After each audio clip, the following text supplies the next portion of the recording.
Welcome to the True North Fantasy Football Podcast.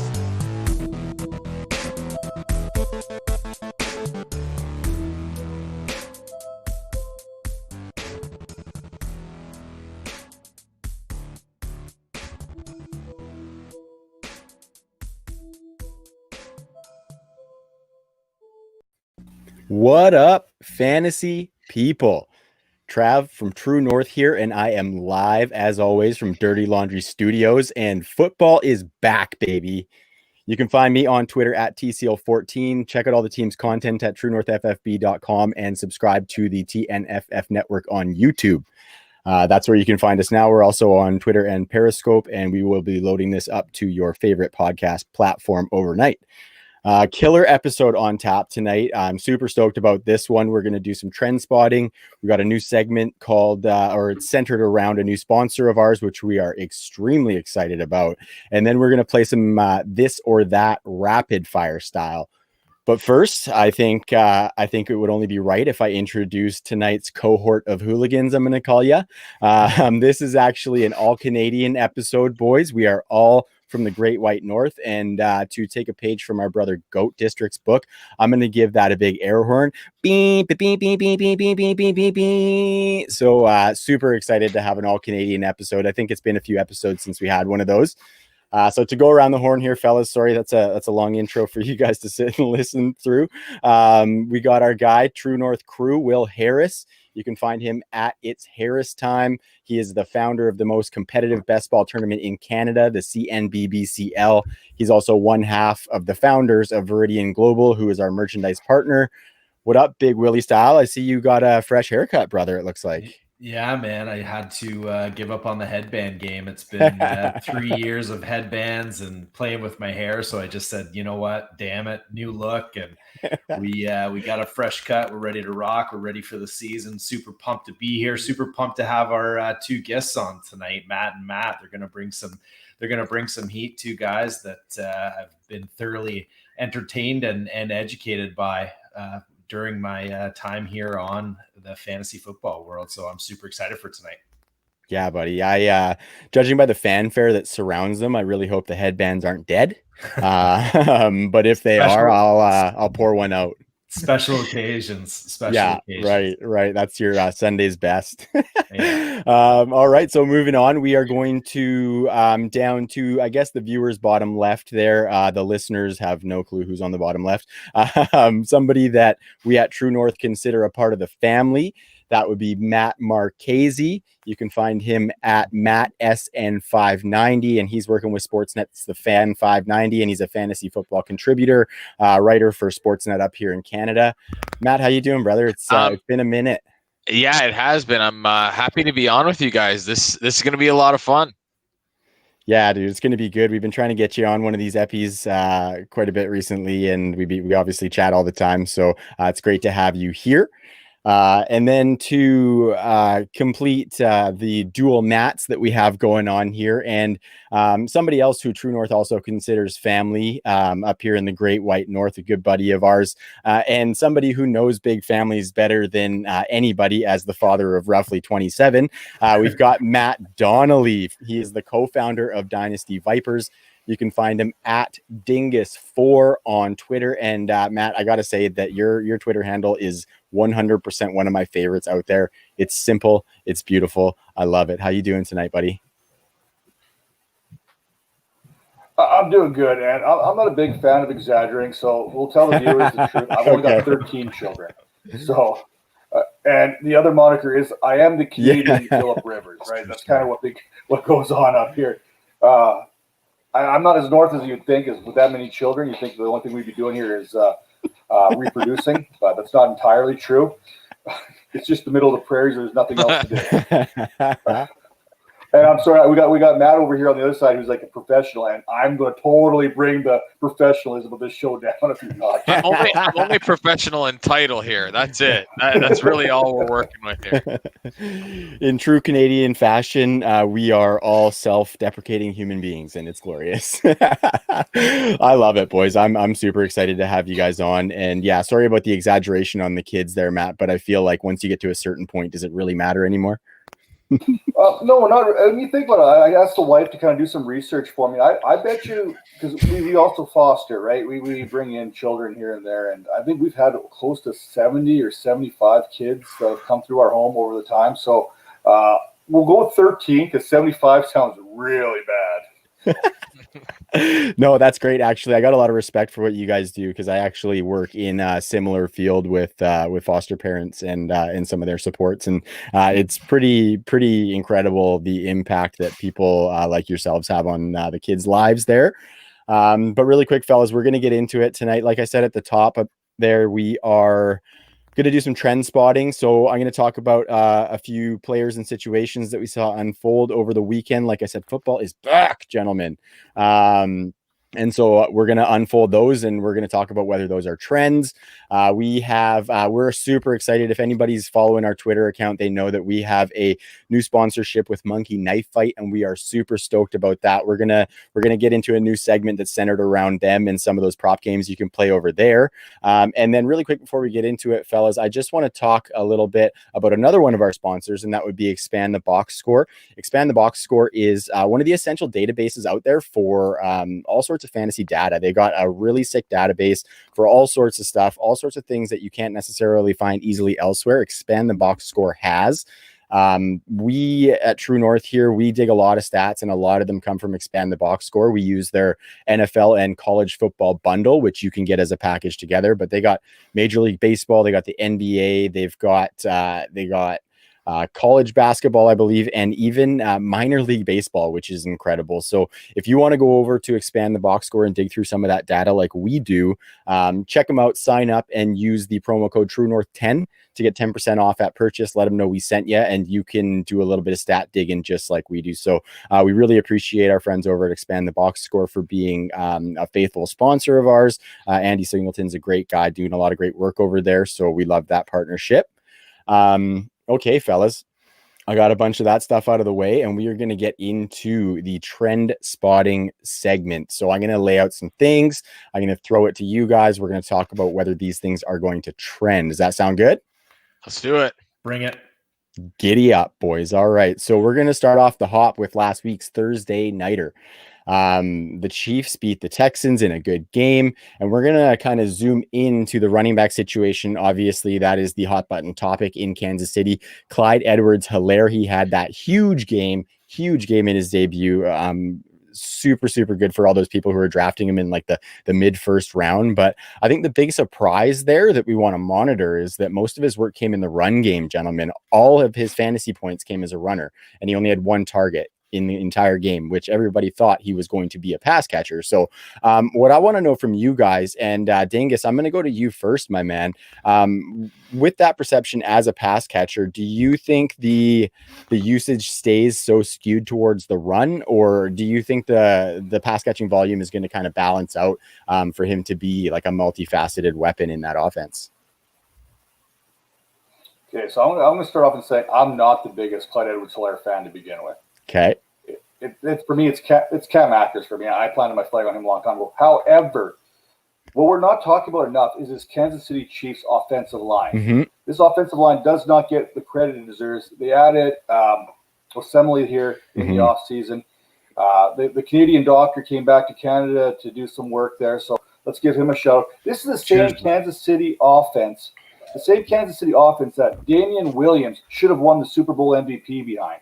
Mm-hmm. Damian Williams is robbed. So Agreed. This team can run the ball. Why can they run the ball? Because McCall Hardman, Sammy Watkins, Tyreek Hill stretch the defenses. You will see that Clyde Edwards-Helaire will face a lot of six-man boxes as the season goes on, which will dictate a running benefit the running game drastically. Can he run? Absolutely. He can make you miss in short spaces. He can pick up 10, 15 yards. He's not going to go for a 70-yard run. Clyde Edwards-Helaire is not a burner. Mm-hmm. He will get caught from behind. So let's pump the brakes there. And they will use him in the pass game, much like Damian Williams. They're not going to change that offense to cater to Clyde Edwards-Helaire when their offense is so explosive to begin with. And they don't need to change it because what they did last year was effective.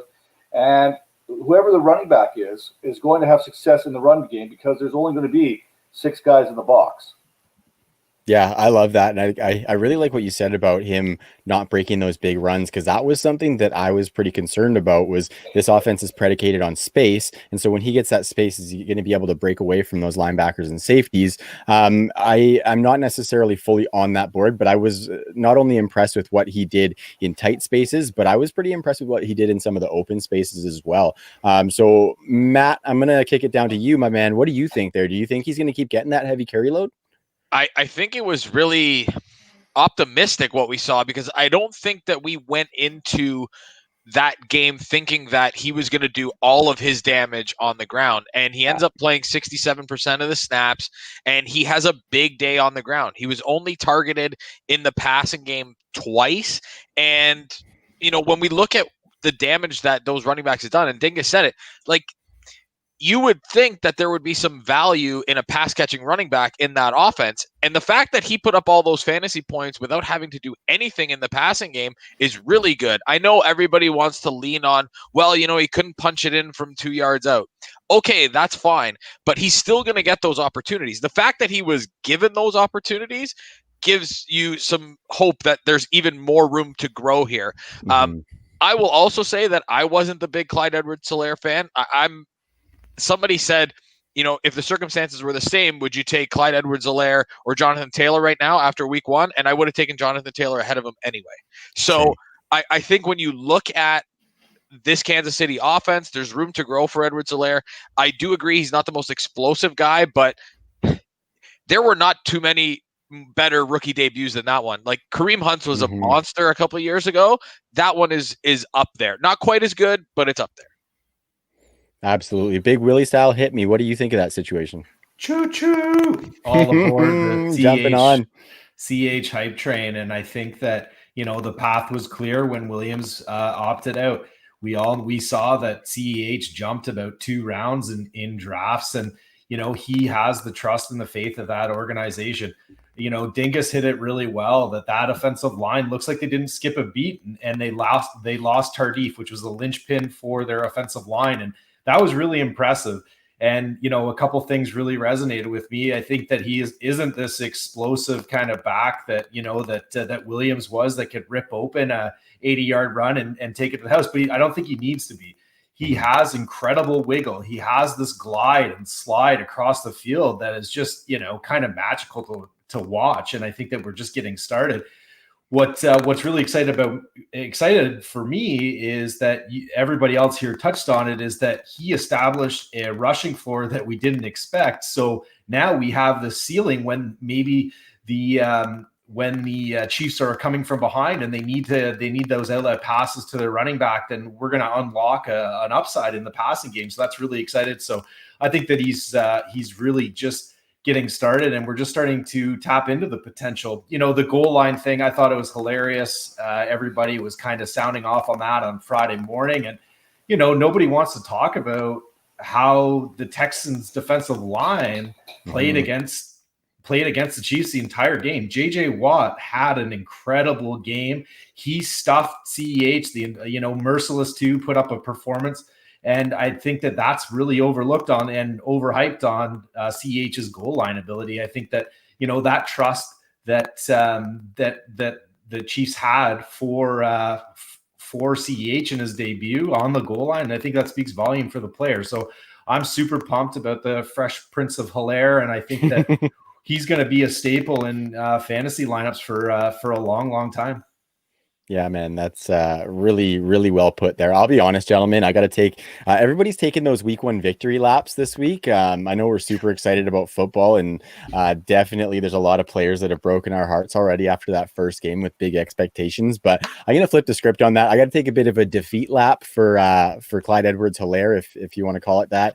I wasn't super sold on the carry volume. I wasn't sure that he was going to get, in the neighborhood of 225 carries. I was really concerned about that. And then along with the targets, I was concerned whether Patrick Mahomes is really going to need to check the ball down, because he's got all those guys that can get open down the field. And so, I'm going to take the defeat on that carry load, because if he starts getting this many carries in a game, look out. And what you said about the goal line stuff, I mean, if a guy, I'm pretty sure he had like 9 red zone carries. And I think if he didn't convert that well in his first game in the NFL with a very little offseason, if they're going to give him that load, he's going to start converting more and more as the season goes along. So I think it's wheels up for Clyde. I actually took a look into some Andy Reid coaching history, fellas. As you can see behind me, I am a big fan of Big Red. Couldn't tell. You couldn't tell. Hey, yeah, no. Should I make it a little bit better, or should I get a little bit more birds No, here? I think there's enough Eagle stuff back there. I think we're good. Okay, I'll take that. I'll take my lumps on that one because it was not a good week for my boys. But getting back to Andy Reid there, in his like 21 years as a head coach, he has given a single running back 25 plus carries in only 21 games over that span. And with the Chiefs since 2013, he's only done it 6 times. 3 of those were Kareem Hunt. 2 of them were Nile Davis. And the other one was Clyde on Thursday night. So I think that speaks volumes as far as the trust goes. I think to bank on 25 a game is probably a little tough. And you guys might agree there because that's a pretty high number. But if he's getting like 17 to 22 kind of thing, yeah, he's going to be a running back 1 for the season. So Clyde, baby. Don't we worry about his body type? Like, can he withstand 20 plus carries a game? I don't think so. I just don't see it. Matt, why don't you, or Dingus, why don't you hit that one? I think he can. I think he's built like a bowling ball. I think he'll be fine. He bounces off contact. He knows how to absorb the contact. He's not. I look at him very similar to that Brian Westbrook almost build and stuff. Where I think because of his elusiveness, you don't get that clean shot. We talk about quarterbacks in the same way, the RG3s. Why does he not have the success? Because he gets hit. Lamar Jackson can avoid that contact. He does a good job avoiding that contact. It's the same with the running back position. Maurice Jones-Drew, he used to compact himself nice and low and make himself as thick, I guess is the best way to say it, as possible. The one thing I'm going to be interested to see how this goes forward is, I talk about this all the time, COVID and the 2011 lockout and how it actually negatively affects the defenses more than the offenses, because the defenses don't have the timing and the player's speed down because they haven't been able to practice open field tackling. Edwards-Helaire can make you miss. He can make the good players miss on a good day to begin with, but if you put players who haven't practiced tackling, especially in the open field, against someone with his elusiveness, it's going to be a problem. So when the game speed catches up, will players then be able to get that clean shot on him? That's what I want to see. Give me 3-4 weeks before I can make that determination if he's going to be able to withstand the rigors of 25 carries per game. But we've all seen Andy Reid. We talked about Westbrook. We talked about LaShawn McCoy. We talked about Kareem Hunt. He likes to play that new shiny toy out there and give it as many touches off the get-go and see what it can do.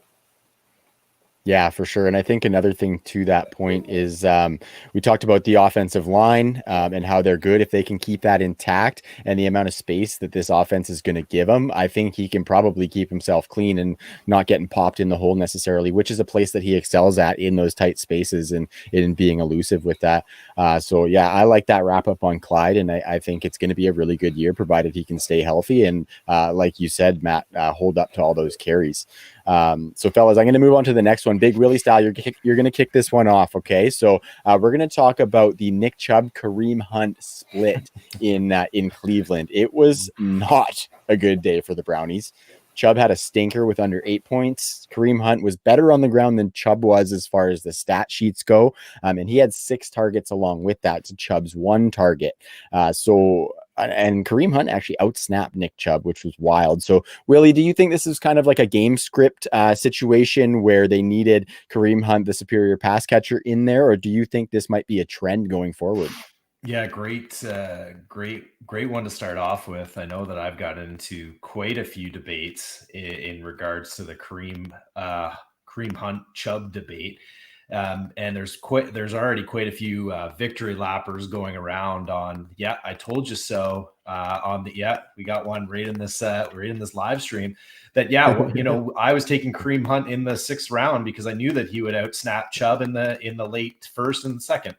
Well, what we saw unfold is a couple of things. The first thing is that the Browns looked absolutely horrible, and the Baltimore Ravens did not miss a beat from last season. Baltimore looked smooth. They didn't look super impacted by the loss of a Hall of Famer in Yonda on the offensive line, and that defense looked tuned in, and the Browns looked utterly lost. I say that OBJ looked shitty and Baker looked shittier. It's the only way to put it. I thought that there would be a breath of fresh air put into that organization by Stefanski and what he was able to do with Minnesota and what he's done with the Vikings and Kirk Cousins and the running 12 personnel and in the running game. But we saw none of that. We just saw an absolute, and I had to actually sit and watch that entire game with a Browns buddy, and it was painful to watch. What I say about the Kareem Hunt Chubb debate is this: now is the time to go out and get Nick Chubb, because everybody is down on him. I've seen crazy deals already going down where people are just throwing their hands up and giving up on Nick Chubb. This guy is one of the best running backs in the league. There's no doubt about it. He had probably the quietest, almost 1,400-yard rushing season that we've ever seen in the NFL. Nobody likes to talk about it. He was literally 5 yards away from winning the rushing title last year, and that was on, again, guys, a really shitty Browns team. And I don't see that, I think that Stefanski's the kind of coach that can turn this around, make Baker work. But there's a lot of problems here. Hunt's usage last year, too, when you look at it, was game script dependent. He was in there on passing downs and hurry up offense so that they can get back into games. You also saw Chubb command some games where they were in the lead, and they let Chubb pound home games. One thing that I always talk about when we're talking about this Kareem Hunt, Nick Chubb role and kind of debate is Chubb did see a reduced snap share when Kareem came in, but it was also game script dependent. That drop isn't as precipitous as people make it out to be. It was about 10% snap share that they went down. So, before Hunt was there, Chubb was averaging an over 70% snap share. And then when Hunt came into the fold, Chubb was around that 60% mark. Who else has a similar snap share and is the number one running back on their team? Derrick Henry. Derrick Henry and Nick Chubb's usage and snap share is very, very similar. And I see them as like running backs. So people are very concerned about the Hunt situation. I think that Stefanski will use both of them. And now is the time to go out there and throw some offers out for Chubb, because the panic is real. People are super, super panicked about Nick Chubb. But for people that currently roster him and have him on your team, hold steady. Things will hopefully get better in Ohio. And for those that don't, I would say get out there and acquire him. This was a really bad start. And as a guy that advocated for Austin Hooper and who advocated for Chubb, it was a bad start for the Browns. With that being said, though, there's nothing that makes things right in football like playing the Bengals, and that's up on Thursday night. So hold tight and let's see what happens in the Battle of Ohio on Thursday. Yeah, we are going to talk a little bit about that game in a couple minutes. And Will, I liked all that you said. But before I kick it to the other two boys here, I just want to take my three big takeaways from what you said, Will. You said the shitty Browns, which I love because that is a perfect little match. One other thing was that the Browns also let Chubb pound it home. That was money. I love that. And the third big takeaway that is the biggest thing is that fantasy owners or fantasy managers, should go hunt for Nick Chubb. You see what I did there, boys? Hunt for Nick Chubb. Just a regular comedian over here. So sorry, couple of really good plays on words there. And as a dad, I could not pass up the chance to call those out. So I love that. Let's go. It's really tricky having two Matts here. I don't know what to go for. So I'm going to go for Dingus. What are you thinking about the Hunt and Chubb situation? Are you concerned as an owner, or are you kind of staying away, or what's your feelings there? First off, it's week one, people. Yes. It's week one. Yeah. Pump the brakes.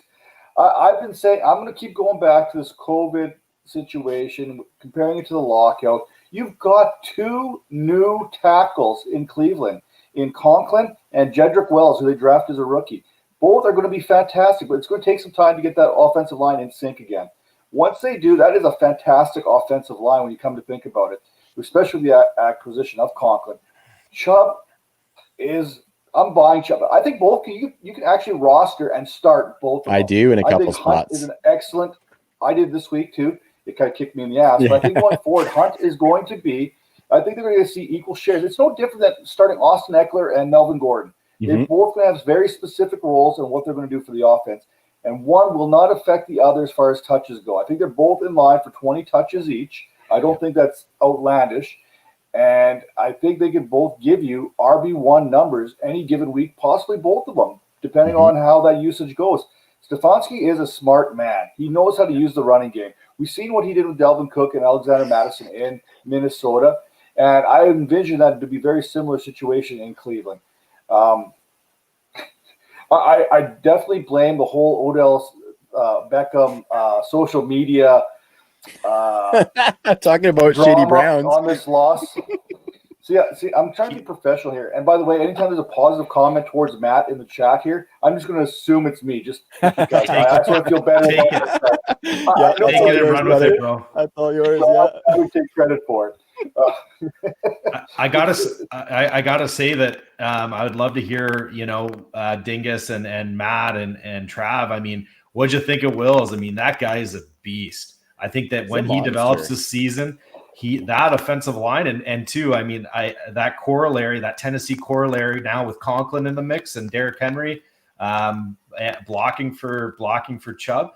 I think that this offensive line will only get better, and I love what I saw out of Wills in week 1. Totally, man. Baker had some time back there, and he was running around, trying to be like a little bit of a jitterbug, trying to wait for the perfect throw. And like, dude, just let the ball go, man. Just let the ball go. The other thing, because again, I had to watch is why were they forcing the ball to OBJ? Well, I can see that. I'm on a different side in thinking that OBJ is still an elite talent. I think it's just a little bit of quarterback situation, and I'm not exactly sure what's wrong there, but I still think he has that talent, and I think he can put up that big year. But I might just be on a bit of a different side than you on that one. But the offense just didn't look good, man. I think he's clearly the number 2 wide receiver on the Browns. That's fair. I see what you did there. Man, this is a punny pod, boys. Guys, I look at this situation, and listen, Nick Chubb is very talented, and I'm not going to take that away from him. But let's not forget that Kareem Hunt was the best running back in the NFL before he got suspended. I don't think that there's any question about that. And when I look at the correlation from what Stefanski had in Minnesota to what he has now, Kareem Hunt is his Dalvin Cook. That's how I look at it, because I look at those two guys as very similar. And that's not to take anything away from Nick Chubb, because I think he's going to have a great season. Mm-hmm. But whenever I look at those two, and I said it, if the roles were reversed, Kareem Hunt would be going higher in drafts than Nick Chubb. It's not even a question. If Hunt was there first and Chubb came after in a similar situation, you would be drafting Kareem Hunt way higher than you would be drafting Nick Chubb if the roles were reversed. Kareem Hunt would be a top 3 pick. Nick Chubb would be, what did he go? Like, he's around the turn. So maybe 10 to 13. So in terms of talent, Kareem Hunt offers you more. So he should be on the field more. And I understand what Will was saying about game script and last year.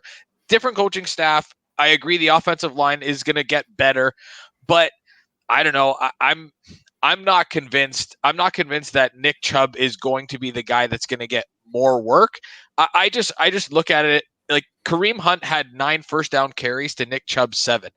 And maybe that's insignificant right now. And I understand what Dingus is saying. It is week 1 and we're all we take our wins when we can.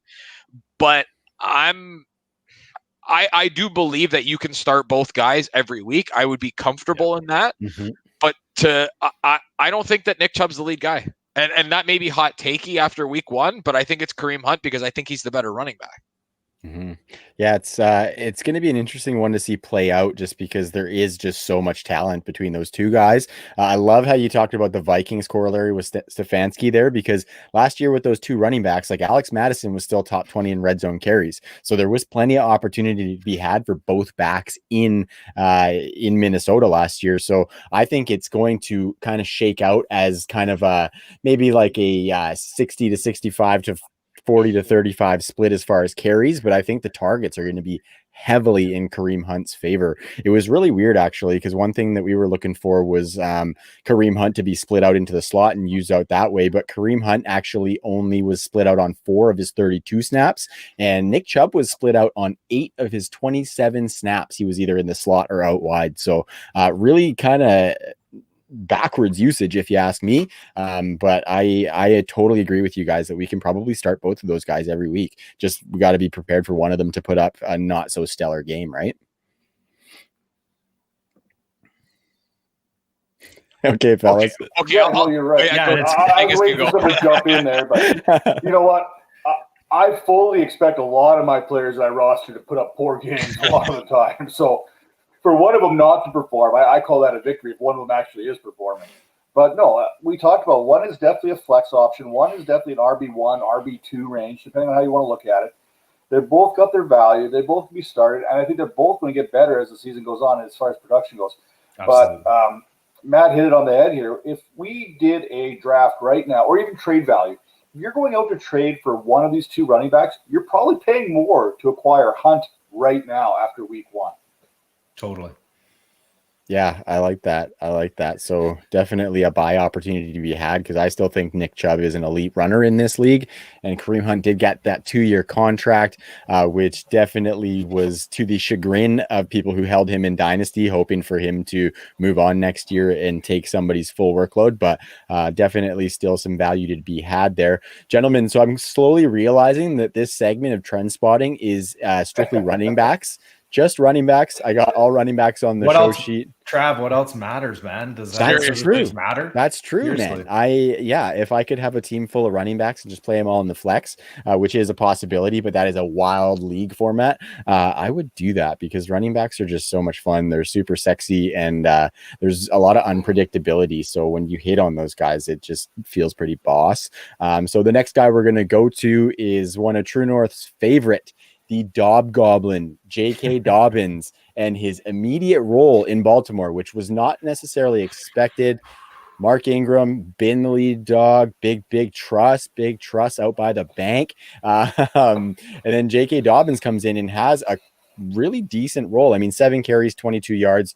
Not writing home to mom about that, but 2 tutters was really nice. High leverage work in the red zone. Not a ton of targets to go around for running backs, as we know, in Baltimore. But Willie, let's start with you one more time. Are these guys gonna eat into each other all season, or are we gonna see one of them emerge as the lead guy, or are they both gonna get a role and both produce? Well, the one thing that I can definitely tell you is that Justice Hill is not a thing. He is done in Baltimore. So just to clear that up for anybody else that still cares about Justice Hill, that was completely confirmed in week 1. This Dobbins usage in week 1 was a complete shock to me. I thought that they would revert back to what they did so well last year, as they get up on a lead and they let Big Trust and Gus the Bus just pound the game home. But what we saw was Dobbins come in and be absolutely dominant when handed the ball, and he looked like a force to be reckoned with. And 2 touchdowns in your first game in the NFL is pretty impressive. To be completely frank, I do not know what to expect. I did not expect that usage of Dobbins in week 1. I don't think that many of us did. I think a lot of us love the talent. We love that profile. We love what he was able to do in college, and that landing spot was probably one of the best landing spots for any rookie in the draft. That he was able to get that usage, that Dobbins was able to get that usage in week 1, complete shocker. You know, as somebody that was advocating for Ingram in the 5th, 6th round as a really solid running back that could flirt with that RB1 numbers on weeks, it's pretty scary for people that held out at running back and, kind of went WR heavy or tight end heavy early in drafts, relying on that role that Mark Ingram thought would be served.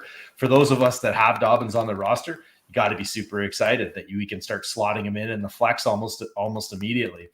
What happens in week 2 and beyond, maybe a lot of this is just keeping Ingram fresh. They're going to give him those high value touches in meaningful games. Could be that, or they run with Dobbins because they like what they saw in week 1. For me, I don't know what to expect.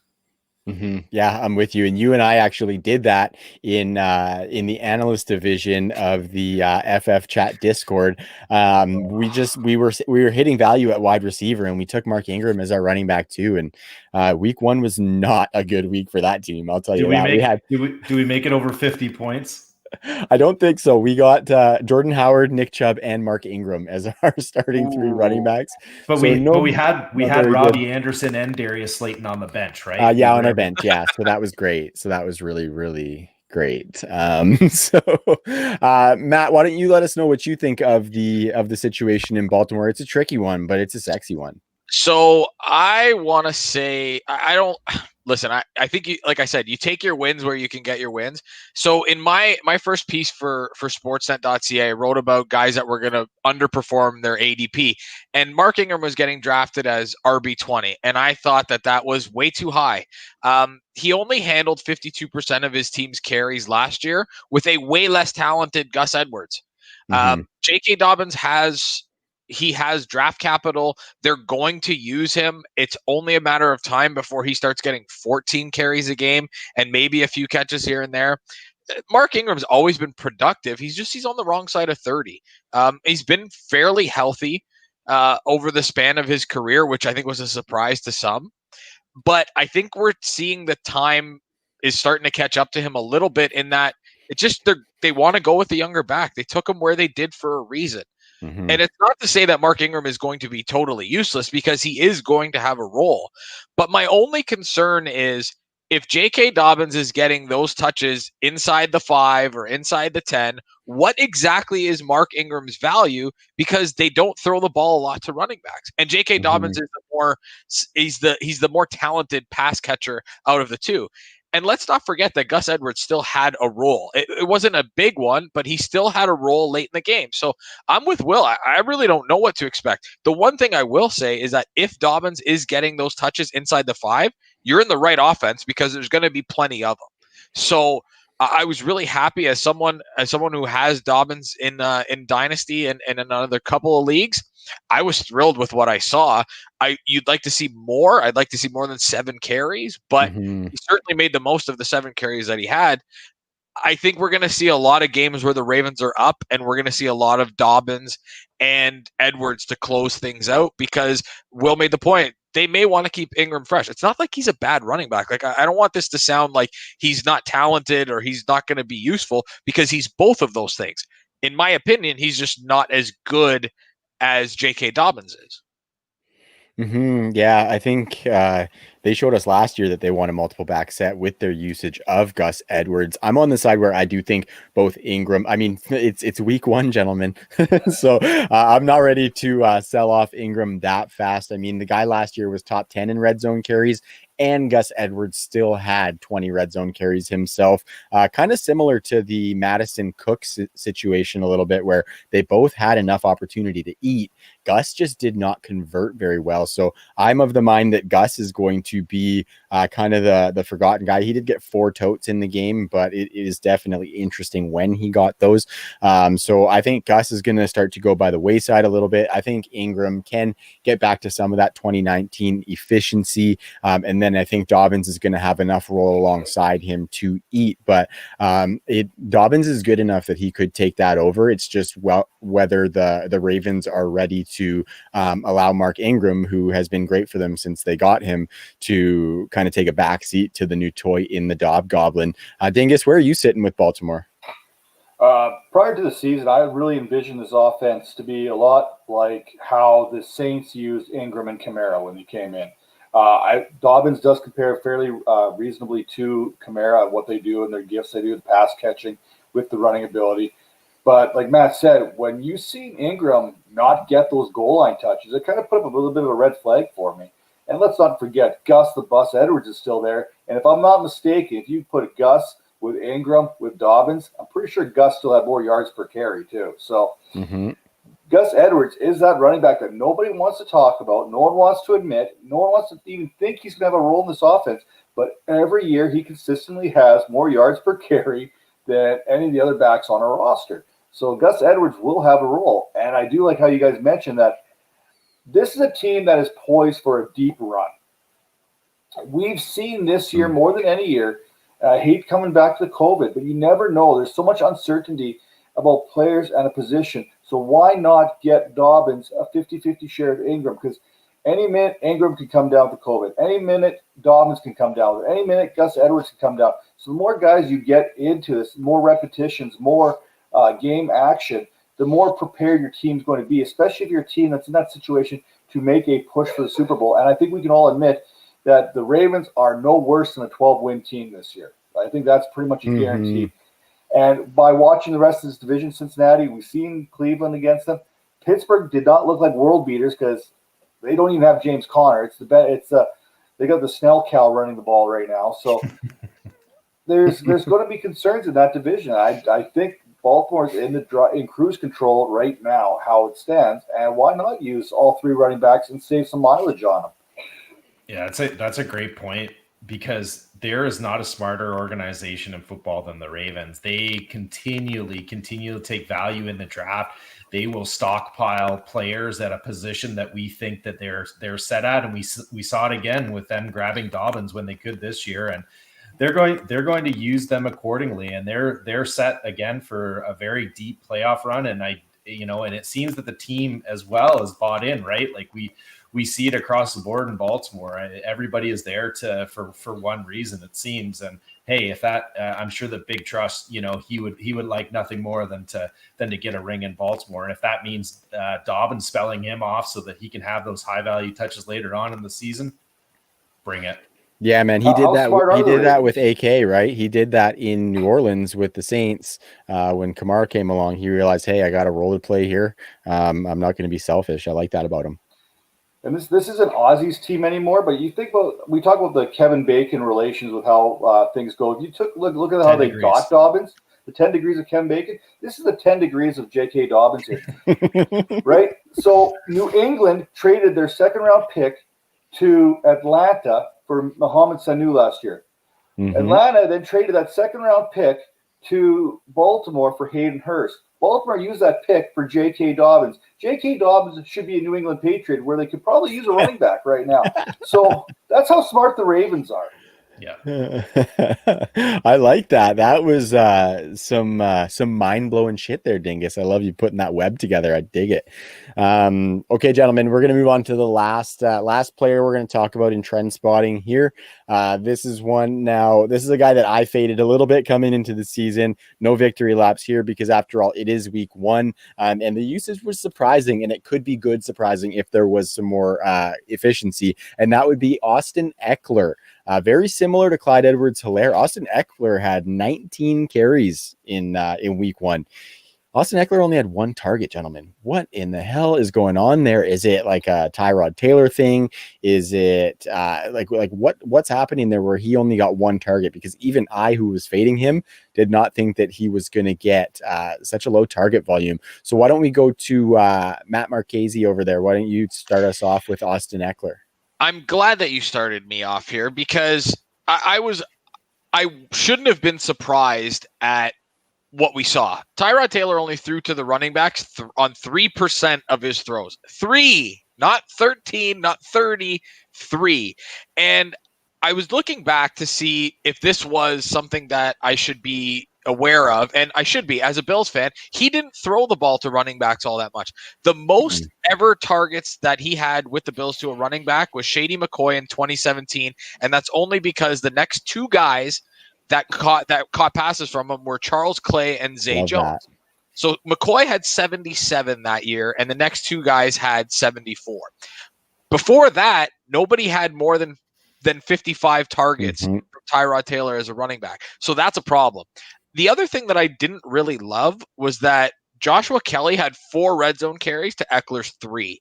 And Kelly still had 12 carries. And I'm not saying that Austin Eckler is going to be useless this year, but it's something that we need to watch because he's not a bell cow running back. They never thought of him that way. It's why they still had Justin Jackson on the roster, and it's why they drafted Joshua Kelly, because Anthony Lynn wants 2 running backs that can tote the ball, 2 guys that can get involved in the pass game if necessary. That's just not Tyrod Taylor's game. So Joshua Kelly's going to eat into this workload a little bit. He is their Melvin Gordon. to Austin Eckler. That's what we're seeing here. And he's going to have value. And if he's getting the red zone carries, like if it's an even split, that's going to take a hit for Eckler because we expected Eckler. I think we can all say that going into this season, that if he had less than 10 touchdowns receiving and rushing, that was a disappointment. And we may very well see him right around the 10 number. And we were probably expecting closer to 15. So that's a huge hit for him. And in that, it was a close game, so maybe we'll see the Chargers play, from behind in a few games. And if we do, then we'll see Eckler's value, go up because Kelly doesn't catch the ball as well as he does. But there's a little bit of concern here, especially as the season goes. If Kelly got 12 touches or 12 carries already, what's going to happen if he gets better? Yeah, I love the mention of Josh Kelly. He is a friend of True North and one of my favorite waiver wire pickups this week. We love Josh Kelly up here, and it was super exciting to see him have that game. And yeah, that was music to my ears, man. That was all the reasons that I was fading him. The exact Tyrod Taylor stats that you had is some of the stuff that I was digging up. And then just looking at the fact that, if he's going to get all those touchdowns, last year he had a record as far as running back receiving touchdowns with 8, and we cannot expect that anymore. So he's going to need 8 rushing touchdowns this season in order to have any sort of increase on the touchdown totals that he had last season. So that was music to my ears, Matt. So Big Willie style, I want you to break down that situation there and let me know what you think about the Chargers backfield. And then Dingus, when Big Willie style is done, I want you to just fire right away, my man. Yeah, I'm glad that we had Matt kick it off, as he probably knows Ty God better than any of us. Got to watch him up close and personal, and saw that usage with one of the best receiving backs that we've seen in 20 years in Shady McCoy. I gotta say that the game script and what happened week 1 for the Chargers was a bit surprising. I thought that a weak Bengals front seven, that they would be able to really take advantage of that. I know that the Bengals actually have a pretty sneaky secondary, and they were one of the better ones in the league last year. Not a lot of people talk about that, but that game, I watched about a quarter of it, and it was a snooze fest. It was super slow pace, and a lot of the things that I thought that Tyrod would be doing, using his legs, maybe getting some more outlet passes to Eckler, unlocking that ability that Eckler has, because the talent is there. I don't think that we can deny that. It's just, is he going to get the usage, and is he going to get the valuable touches that we saw him get with Rivers last year? And, if week 1 is any indication, which again, let's temper expectations and temper results. It's not hey, we've got a board on everything that's Austin Eckler, because we know that the talent is there, and talent, for me, a lot of times trumps a lot of different situations. So hold Eckler, don't panic. But it was super, super scary overall to see that target distribution. You get Mike Williams with 9 targets. You get Hunter Henry and Keenan Allen with 8 as well. And then that one lonely touch for Eckler. Not a great sign in the receiving game, where we know Eckler kind of, puts on the turbo jets and, set an NFL record in the amount of receiving touchdowns from a running back. That is a concern to me. On the flip side of that, though, watching Smooth play pound home a touchdown and get some valuable touches, I was super excited about. I think that this is going to be a really good football team that's going to win close games. This is a team that might quietly make a Super Bowl push. Before the injury on defense, I thought that they were poised to be one of the best defenses in the league. Again, very quietly. Nobody's talking about the addition of Chris Harris. So how they're winning games is going to probably be different than how they did it under Rivers, and they're probably a little bit thankful to have old Tyrod under center as opposed to Philip Rivers. We saw Philip Rivers just absolutely implode in Indy against Jacksonville. So this is going to be a different style of Chargers, and there's going to be a bit of an adjustment period, I think, to really understand what the Chargers are on offense. And I think it's a wait and see. Don't panic. Yeah, good points, man. Good points. Dingus? First off, Rivers did not implode. He simply felt the presence of Gardner Minshew behind him. Okay, that'll do it to the best of quarterbacks. He beat COVID in like 3 days, man. Gardner Minshew behind you will make anybody shake in their boots. or in front of you, or beside you. Yeah, wherever he's coming from. This Chargers offense, shouldn't surprise anyone. This is the Chargers offense. First off, let's go back to Tyrod Taylor. Actually, let me back this up. This offense won't become the offense you want it to become until Justin Herbert's behind center, which is coming sooner than later because Tyrod Taylor couldn't even hold off Baker Mayfield, and we've seen what he's looked like the last 2 seasons, minus that one good year. Burn. Right? He couldn't hold that starting job down. Tyrod Taylor is the guy or the girl that you date because it's safe. He's not going to do nothing special. The one you settle for. You want someone to, bring to your parents that you can hold their hand and this and that. He ain't going to get into no freaky shit. It ain't going to be his style. He's going to dump and dink the ball all over the place.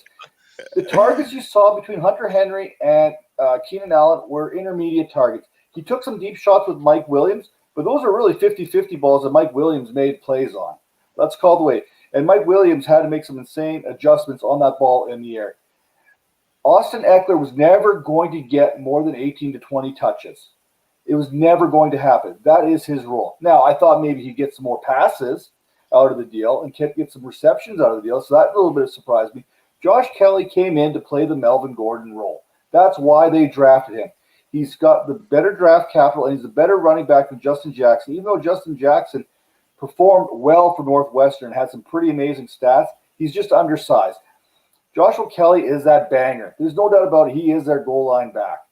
But it is a little bit of a concern that Eckler's not using the passing game. But with Tyrod Taylor, this team is not going to get into a shootout. So they're going to be probably trailing a good chunk of time, and game script is going to lean a little more towards Eckler in the games against even the Chiefs, right? You're going to see Eckler get way more involved. But bottom line is, when it comes within the 5-yard line, that's Joshua Kelly time, just like it was Melvin Gordon time, and that will not change. So really, smooth play, JK. Smooth play, JK. Super good points, Dingus. My question, and I've had this debate a bunch of times, is if Tyrod's keeping them in games, their defense are making plays, they're close, tight margin games, will we see Herbert in year 1? I think we're going to see him at some point in year 1, but it's hard, man. I think that defense is still good enough to keep them in games personally, and I think that bodes well for Tyrod, unfortunately, because Tyrod, just like Matt said, he's safe. Like, he's not hitting it from the back, but he's not going to make a ton of mistakes, if you know what I'm saying. Gardner is into that freaky shit, you know what I'm saying? But Gardner Minshew loves the freaks. He's got a swing right there on the bus, you know what I mean? So he's got a swing right there on the bus, he says. Oh, that's awesome. But Justin Herbert was hurt by the short off season, and there's no doubt about it. I think if they would have had a real training camp, and he would have been able to get in there, I think he would have beat Tyrod Taylor out from the get-go. So it's only a matter of time before Herbert beats out Taylor, unless they're right in a lot of games. And say the Chargers, for some unknown reason, are 6-3. Maybe Taylor can keep his job then. But if they're battling around 500, Herbert's coming in. He's got the better arm. He's more mobile, I think, than even Taylor. Taylor's a pretty mobile quarterback. Justin Herbert is kind of a freak athlete in his own right, and he's got some weapons to play with. So this offense will get better. Somebody made the point to me. We were having a discussion about Justin Herbert because he's a huge Justin Herbert fan. And the point was, if Justin Herbert had gotten drafted the year before last, he would have been a top 3 pick. Yeah. There was no question about it. He may have been the first overall pick.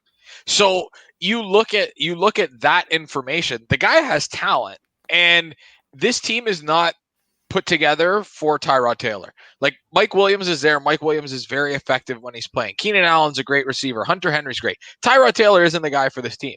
So I think at the slightest slip that we see Tyrod Taylor, I do not think that they will hesitate to put Justin Herbert in there. He's learning. He will be the guy before season's end, in my opinion. And let's not forget, we've got 2 other rookies there right now who are very quarterback friendly in KJ Hill and Joe Reed. These are guys that can make especially a young quarterback, look good. KJ Hill is not a burner by any stretch, but he's one of the most refined route runners. He's probably right up there with Jerry Jeudy when it comes to route running ability. And that's and he'll be the intermediate guy. So they've got some options for Herbert. They built this team for Herbert. There's no doubt about it. Hey, Matt, doesn't Marchese, doesn't Herbert reminds you of a certain quarterback that's near and dear to your heart? I thought about that, and to me, you're going to put me on the spot here because you know how much I love my boy Josh Allen. I love him too, man. I do. I think that when you look at Herbert's passing numbers, he was a better college quarterback than Josh Allen. I think we could safely say that. I look at Josh Allen and he's only going to get better because he never got the reps that a lot of these guys did. He played other sports besides football, so he didn't get nearly the same amount of reps through college and high school that these other guys did. But Herbert has that ability. Like he's more elusive than people think. Mm-hmm. I actually think that Herbert is more like a Carson Wentz, to be honest with you. Whereas I look at Allen as more of like a Cam Newton light type. Right. So I think, but it's close though. It's close. Mm-hmm. I think Herbert's going to be a little bit less of a wild man back there, and I love that about Josh Allen. Don't get me wrong; he is like a gunslinging wild man running around there trying to find open guys. And I think Josh Allen's probably a little bit better runner because I think he's a little thicker.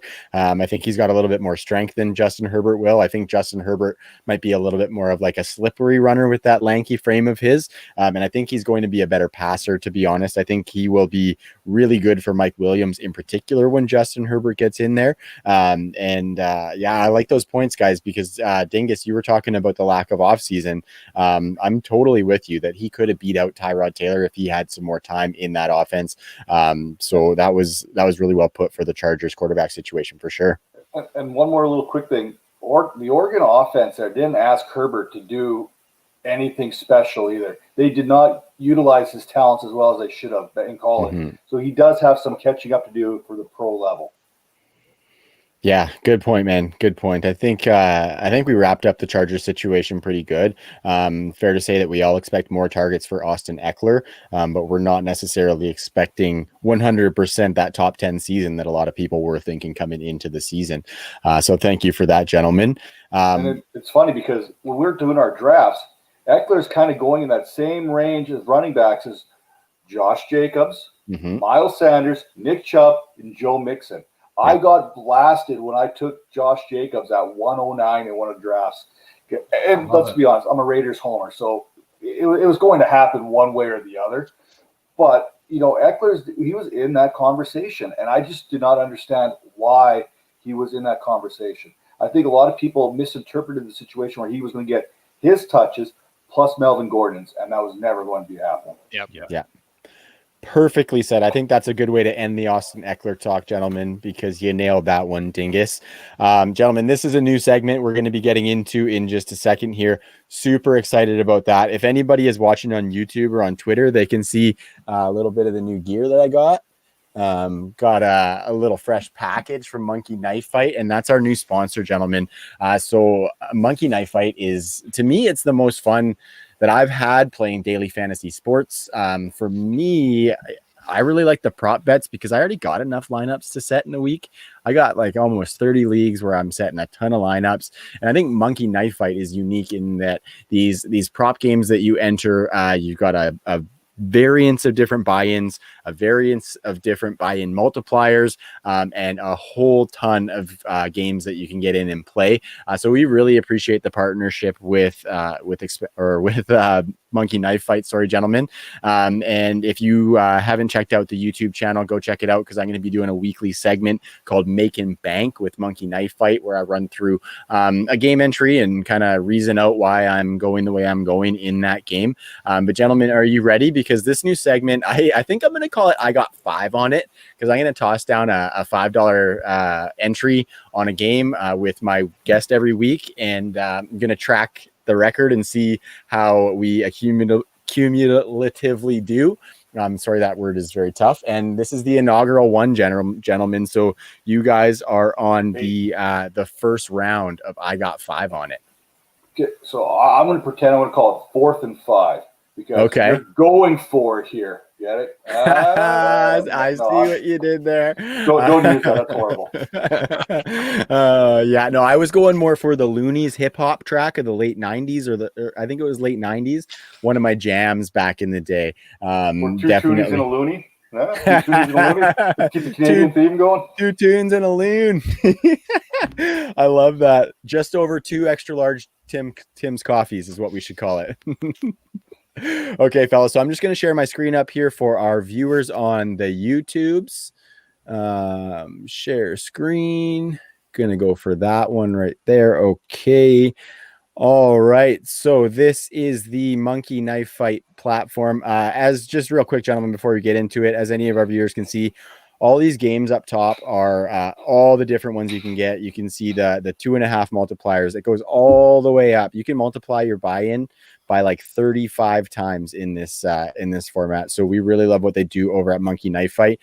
For this one, guys, we're gonna dive into that Thursday game. I hinted at it a little bit earlier when I believe Will mentioned it. We're gonna talk about the Cleveland Browns versus the Cincinnati Bengals, which isn't necessarily a great game on paper, but with Monkey Knife Fight, you can always have interest in these potential stinker games.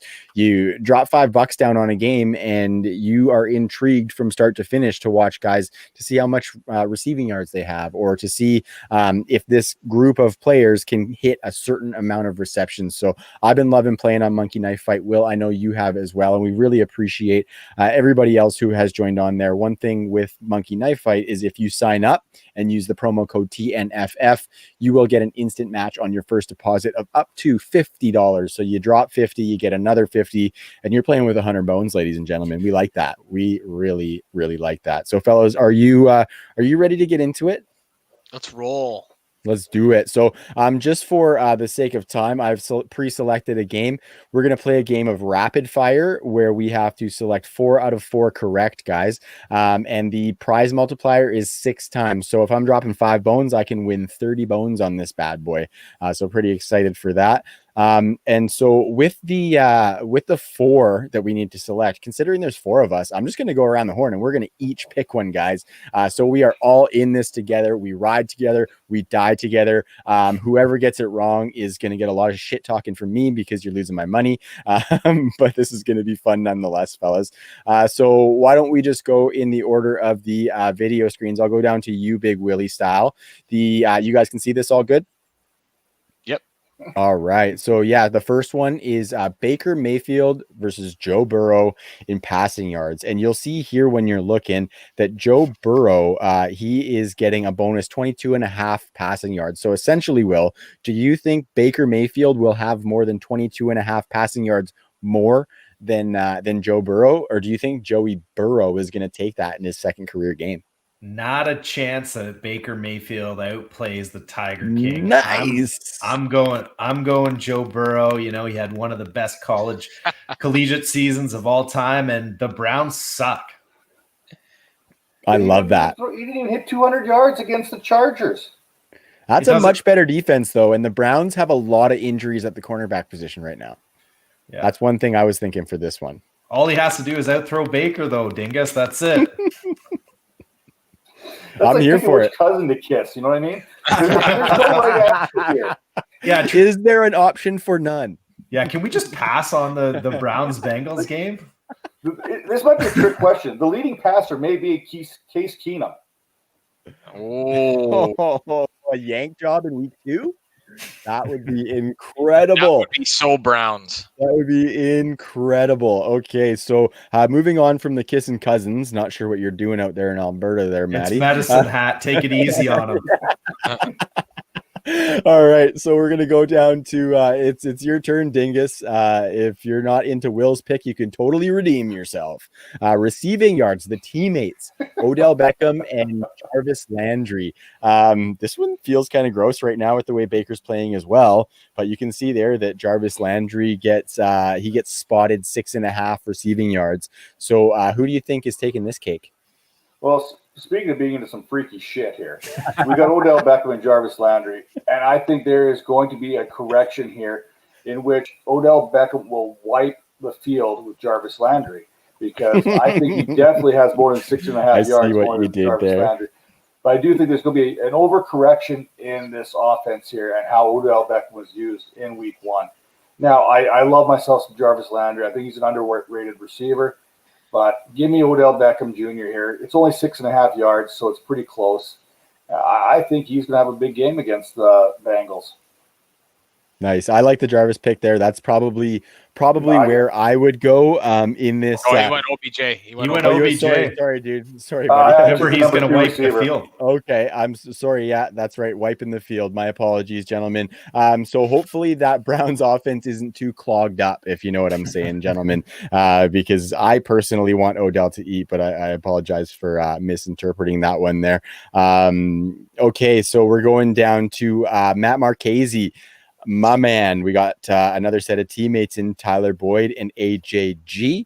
It was an interesting spread of targets for the Bengals in week one. 4 guys were involved in that offense, but I think these are the 2 big dogs. So Tyler Boyd and AJ Green. This one's receptions. So who's going to get more receptions? And they're actually spotting AJ Green a half a reception. So that's an interesting little prop right there.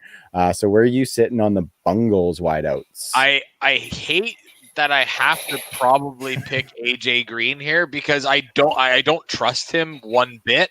I thought Tyler Boyd was so underutilized in their first game, and that may have been matchup because Joe Burrow had a lot of success in college, and I understand it's college, in targeting the slot receiver, and that was Justin Jefferson.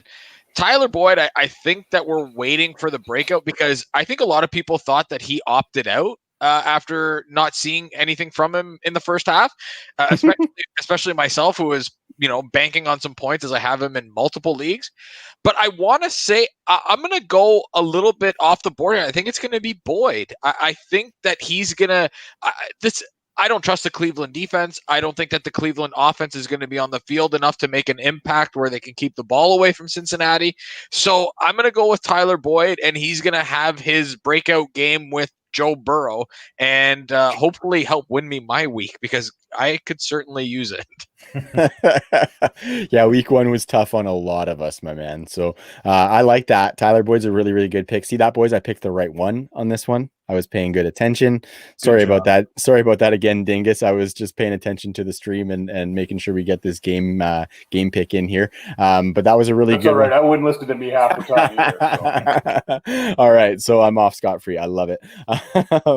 Okay. And then we're coming back up to me, guys, but I want to get some of your input before just because I'm really, really interested in this one, actually. These are 2 guys that in multiple leagues I got both of when I was drafting near the turn.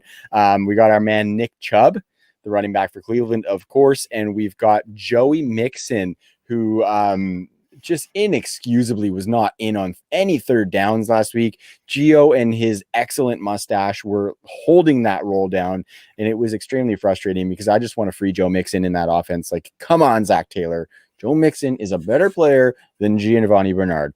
But anyway, guys, I don't want to get too upset here. They are spotting at Monkey Knife Fight. They are spotting Joe Mixon half a rushing yard. So this is a pretty even one, fellas. So Will, I'm just going to go down the list here. Will, what do you think on this one? This is on rushing yards, eh? Yeah, and they're only spotting Mixon a half, which, I mean, looking at Nick Chubb's week last week, is it Mixon? Yeah, I mean, I think you got to go with the X factor here and go with Joey Mixon. I think that the Bengals are going to put up some points on the Browns, on the hapless, shitty Browns. So let's hope that Joe Mixon and Taylor gives them some run here. And yeah, I'm gonna put my vote for the X factor and Joe Mixon. Nice, Dingus. Where are you sitting here? Well, I'm going to make Maddie decide here because I'm going to say that Super Trooper Thorny plays a role in Joe Mixon's touches.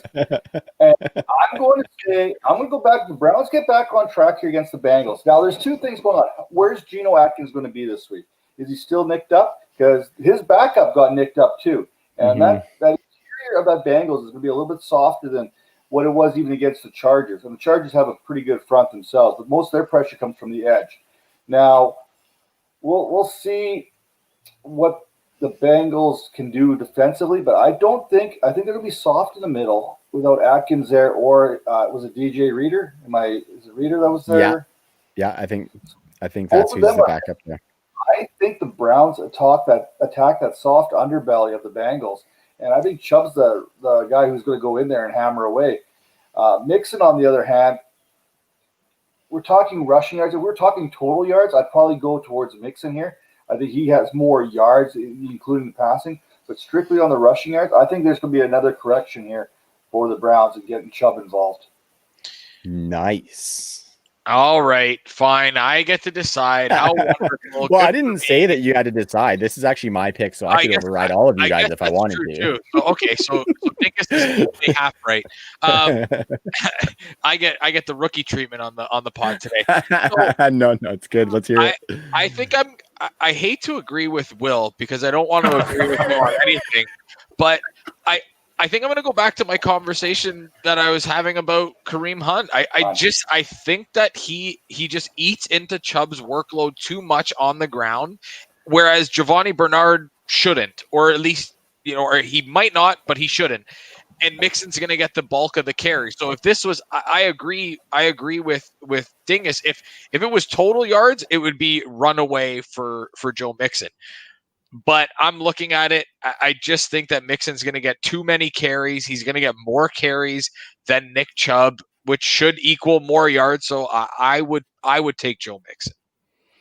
Wow, this is a tough one. This is a really tough one. There's a part of me that leans Nick Chubb a little bit because I do think they are going to want to assert him and try and get back on track against the Bengals. I do think this is going to be kind of an ugly game, to be honest, on the Thursday nighter. I could see it being low scoring, but I think I'm going to side with the majority. I think I'm going to go with Joe Mixon. I can't say that the half rushing yard that he's getting sways me necessarily, but I think if the carry totals are going to be similar, I think Joe Mixon's got all the carries in Cincinnati. Gio Bernard, or Thorny as you called him, Matt, is not going to take any of the carries. He's going to be taking those targets.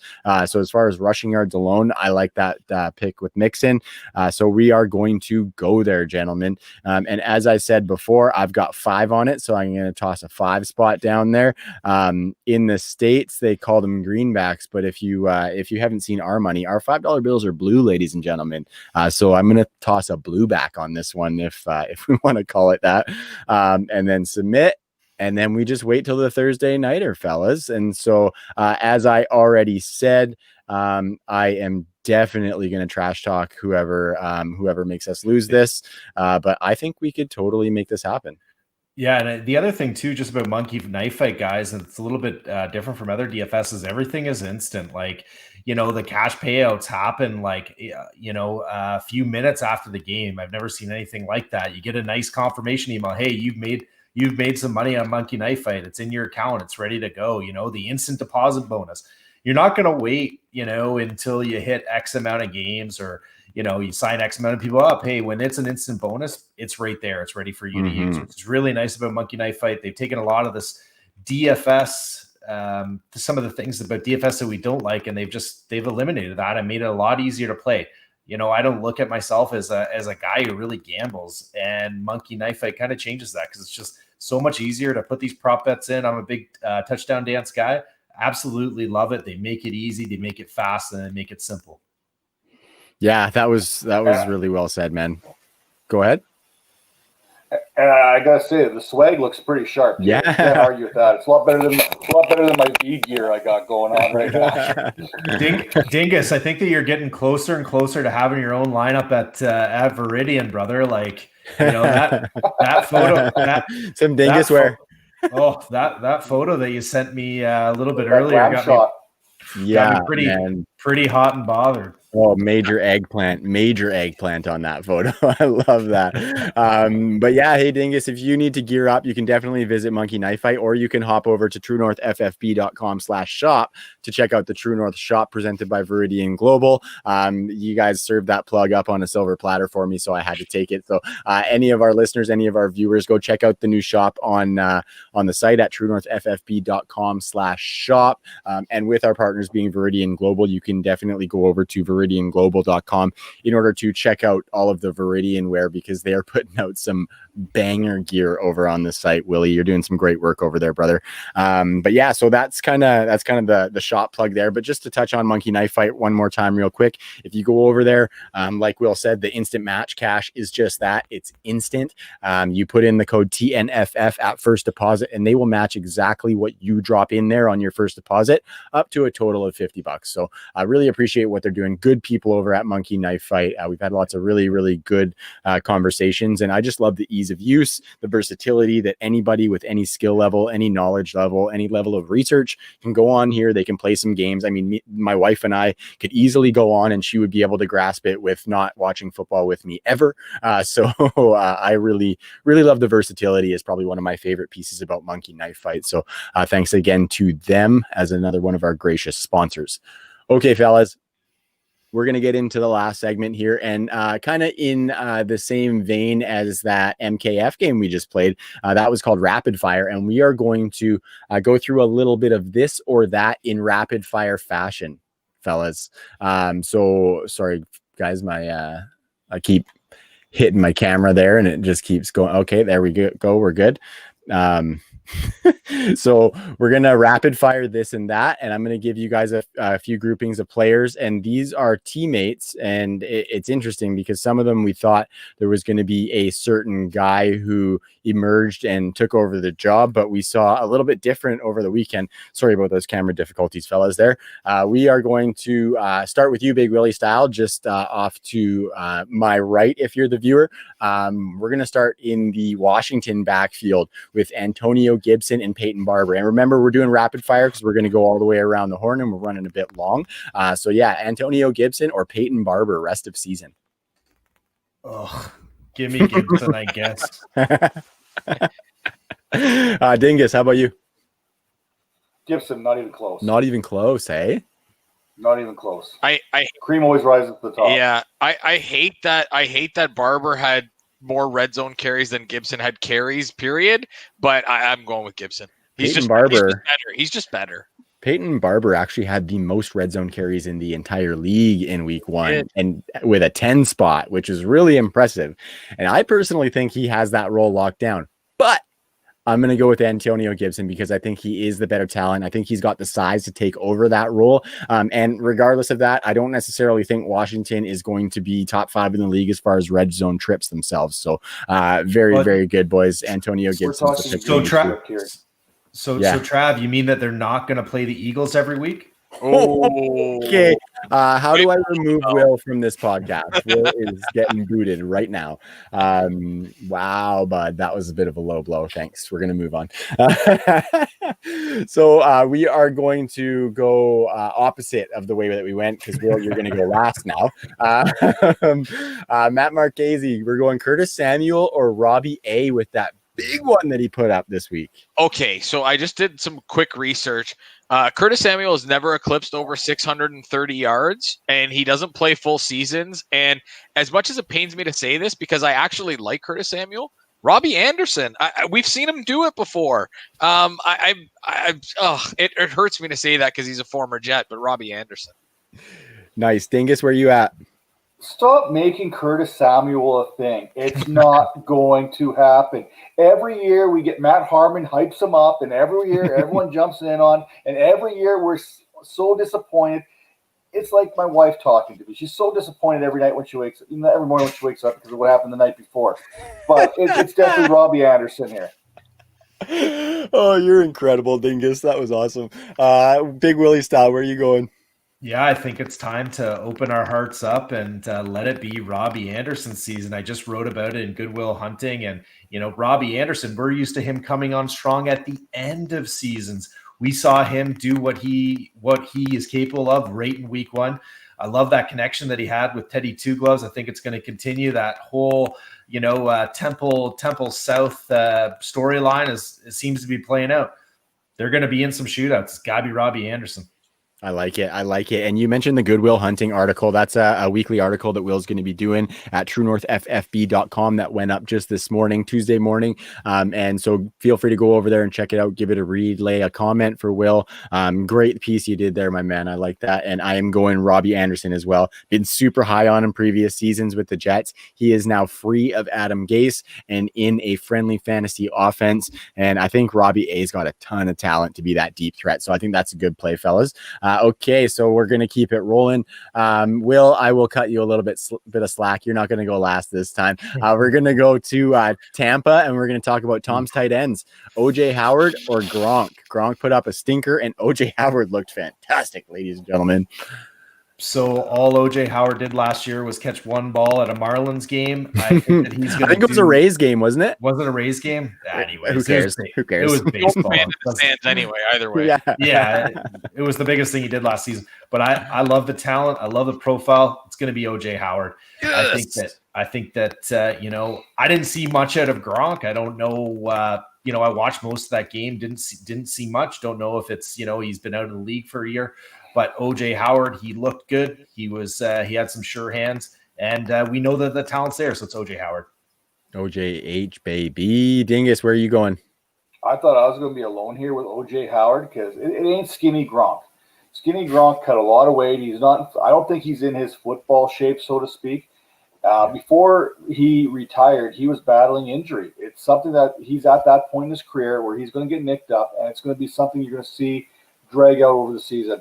OJ Howard, while being underutilized last year, that was with Jameis Winston, who wanted to push it to Mike Evans and to Chris Godwin. Tom Brady, on the other hand, he likes to go to use his tight end. He had a tight end machine there in Gronk once upon a time. He had that other tight end. I'm not going to mention his name because you know why. But he had two good tight ends. He likes to use his tight ends when he gives them the opportunity. He likes to play the short passing game, a la James White. He will push the ball down the field when he wants to push it down the field, but he likes to control the game. And the best way to control the game is with OJ Howard. I dig it. I'm not surprised that this is a sweep across the board for the three of us because, listen, Gronk played, I want to say, I have the number here just as I pull this up. 77% of the snaps. OJ Howard was only 53.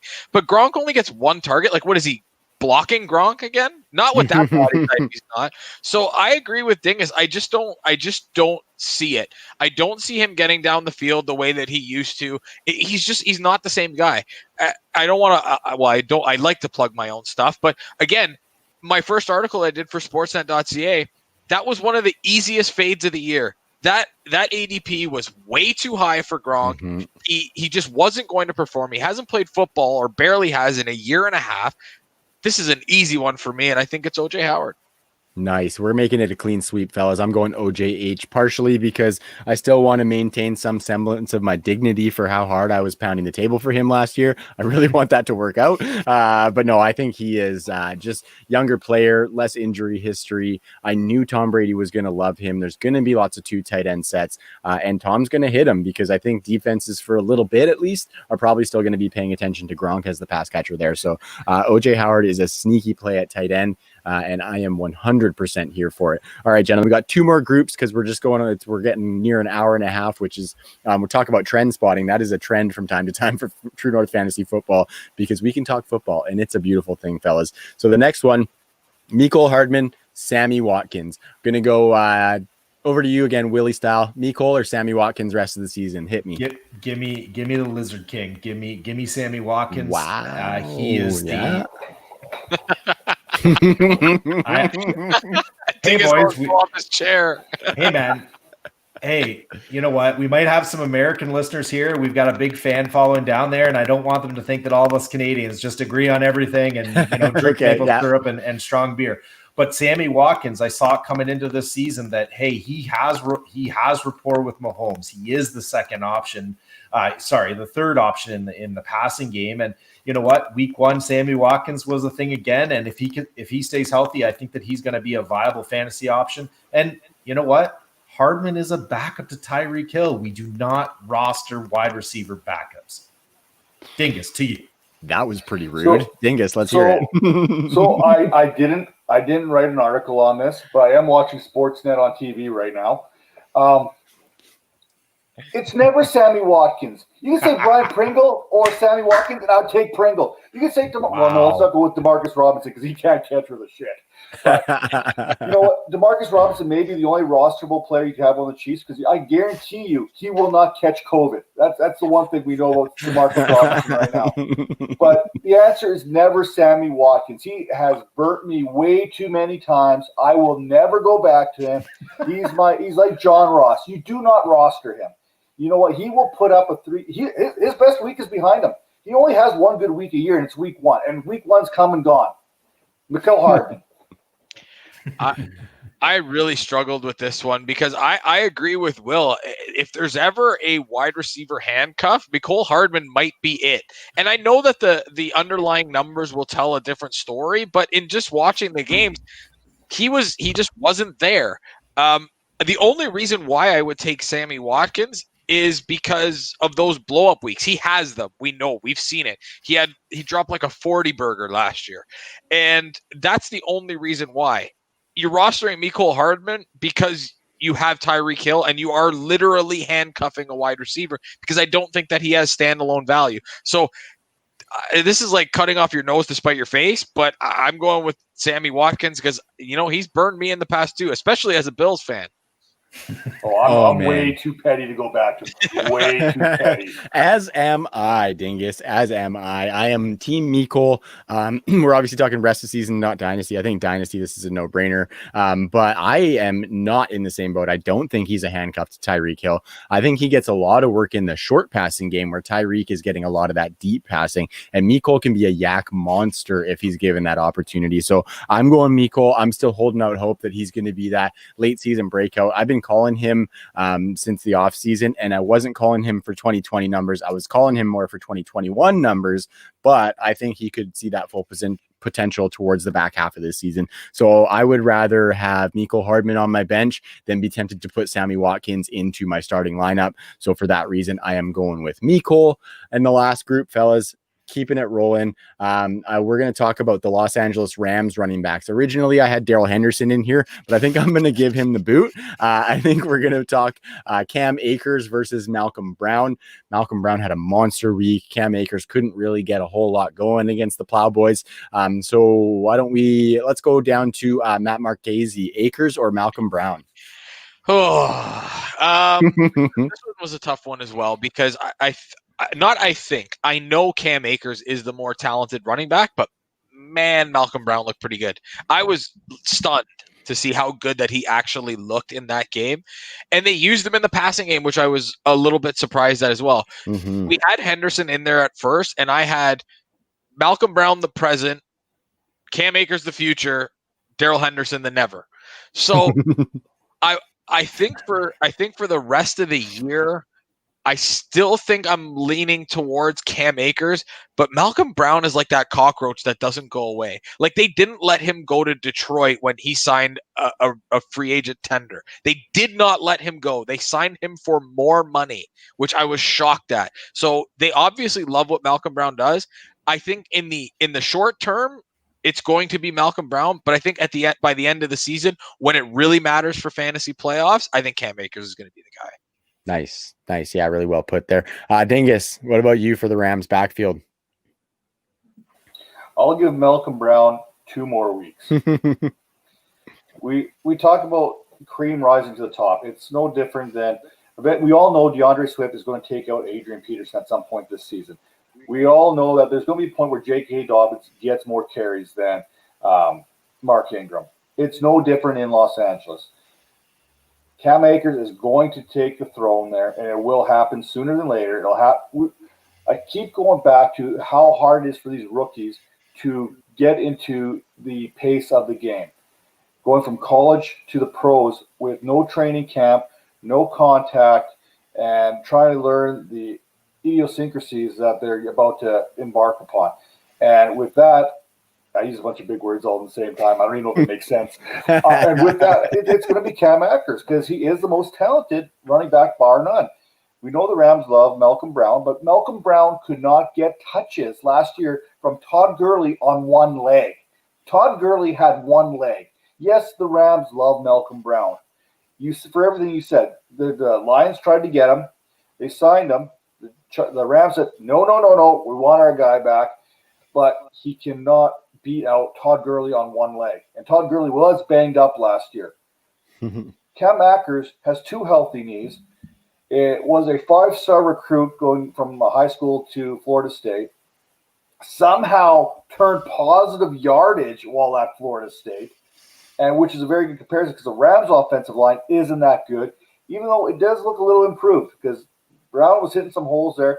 Cam Akers will get that. His biggest knock coming in was that vision, and he may be trying to adjust that vision because he wasn't used to getting to the line without being hit 3 or 4 times prior to this season. So give me Cam Akers around week 4. Nice. I like that. All right, Big Wheelie Style, get us out of here. Yeah, the best thing that Malcolm Brown was put up those 2 tutties in week 1 and help our boy FF Guitarist take home the Canadian National Best Ball Championship League in week 1 with something crazy like 25 points. Corey, you're going to get a t-shirt out of that, my man. We're going to ship that out and you're going to look nice and fresh in a champion's tee, but it's got to be Cam Akers. There's no doubt about it. Again, talent kind of trumps all. The best thing that Malcolm Brown did was in week 1. We're not going to see that again. You know, a very short shelf life before Cam Akers becomes acclimatized to the NFL and starts putting up relevant performances for the Rams and for fantasy football teams. Yeah, the greatest trick the devil ever played was to make you think Cam Akers doesn't exist. Go out there and get him cheap while you can. Absolutely. Right on. Well, that's a good way to finish there, Dingus. I love it. Fellas, thank you, man. This was great. It was some good Canadian fun here. I think we got pucks deep. We kept our sticks on the ice. We gave her all 110, you know what I'm saying? Couple elbows up in the corners, you know, when people weren't looking, the ref weren't looking. Absolutely. Right on, fellas. Yeah, I appreciate you guys joining me. We are going to go around the horn here. I want you to tell the people where to find you and give a little plug to something you're working on, gentlemen. I always want to you guys know because you guys are the same. We always like to promote Canadian content creators, and you got 4 stellar ones, in my opinion, right here, ladies and gentlemen. So Big Willie Style, where are they going to find you? And let me know some stuff that you're working on, brother. Yeah, absolutely. So you can find most of my content from True North at It's Harris Time. That's kind of the central hub for everything that's Will Harris. And, you know, we've got a lot of stuff going on at True North. You've got the Goodwill Hunting article that's dropping every Tuesday morning. That's going to be waiver wire finds that you can dial your lineups into and some key waiver ads. Then Sunday night, myself and Josh Smokey Nelson will be doing the jet sweep, where we recap the games of Sunday and Thursday night on Sunday night and get you set up for the week ahead. I'm also super excited. Viridian Global, we're doing a Thursday night football promo, which is super exciting. We're going to be dropping a fresh design every Thursday that if you buy that shirt, you'll get free shipping on your entire order. So not only do you get to check out a really cool design, but also free shipping. So check that out. Every Thursday night, we'll be dropping that. And then the waiver wire column drops on True North every Tuesday morning. And then the jet sweep will be coming at you every Sunday night. Boom. Love it. Appreciate all the work you're doing over there, buddy, at TrueNorthFFB.com, and all the other cookie jars that you got your hands in, because you got some fun stuff going on, brother. Dingus, yeah, totally. What kind of cookies you got, man? Whatever you want. Wow, mad cookies. All right, Dingus. Why don't you let the people know where to find you, and then let us know some stuff that you're working on, brother. Well, it's kind of fun being in this group because we got Harris there doing this stuff over there at Viridian Global, the stuff that the vision they've put out there, and how quickly they've been able to establish themselves. That some of those T-shirts they've got out there, you've got to get. And like even that one, the True North one, that black and red one. Oh yeah, buddy. That is some nice looking swag right there. Thanks, man. Trav, you guys are at True North. You guys keep putting out the good content. It's out there all the time. You see it on social media. And Matty here, he's working with Sportsnet there at sportsnet.ca, just killing it, right? And I am over at dynastyvipers.com, at Dynasty Vipers, if you want to check them out. My boy B Martzy, we're moving up to the big leagues, eh? So we got rid of the old Wix.com kind of web hosting, and we've kind of gone into the 20th century with WordPress now. So he's actually. You understand, we're both like 40 years old with no computer backgrounds. We built this website when we did it, and you guys probably with True North too, but we had like no computer knowledge whatsoever. We built the website using Wix. Like, that's impressive. You can put a website together with Wix. You're like some sort of idiot genius. In there. You know what I mean? So we got this up, and then we're like, now we're transferring everything over to WordPress. And last time I heard, he sent me a message saying we're about 24 hours away from Wix releasing the domain name over to this other site, and we've cleaned it up, and it's got a brand new look. And awesome.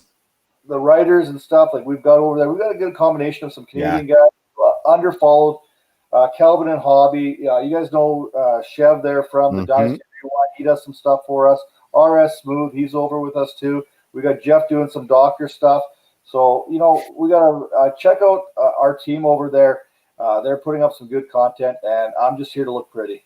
Nice, man. Yeah, I like how you said that too, because I have always thought that you guys were severely underfollowed. You guys have a good foothold in the community. You guys are well connected, and you guys put out quality stuff and give quality analysis, man. So definitely recommend anybody who is a fan of True North to go check out the Dynasty Vipers, because just like us, there's a good mix of people there who are passionate and putting out good content. So go follow all those boys over at the Viper crew. And then Matt, let us know what you're working on and where they can find you, brother. All right, so you can follow me at MattSN590. You can hear me on the radio usually once a week on Sportsnet 590 The Fan in Toronto, and you can check out my weekly article 10 Fantasy Thoughts that goes on Sportsnet.ca every Wednesday, usually around 1 o'clock. But yeah, that's pretty much it. I'm just trying to keep myself busy with all this going on. I literally don't have any time to do anything. My wife loves it. As they do. I really like that. So yeah, thank you boys for coming on. Really appreciate it. And this will definitely not be the last time we get this crew together. That's for sure. Anybody listening, you can find me at TCL14, TrueNorthFFB.com for all the team's content, at TrueNorthFFB on Twitter if you want to connect with us. And then the YouTube network, really would appreciate a subscribe, a like, a comment, whatever you got. That's the TNFF network on YouTube. So we really appreciate anybody checking us out. Check out Monkey Knife Fight as well. We're stoked about that. And then the TrueNorthFFB.com/shop to finish my spiel. So yeah, thanks again. We will see everybody next week right around the same time and the same place. Happy football, people. Woo! We survived week 1 and on to week 2. Yes, we did. All right. Yeah. See you later, ladies and gentlemen. Take it easy.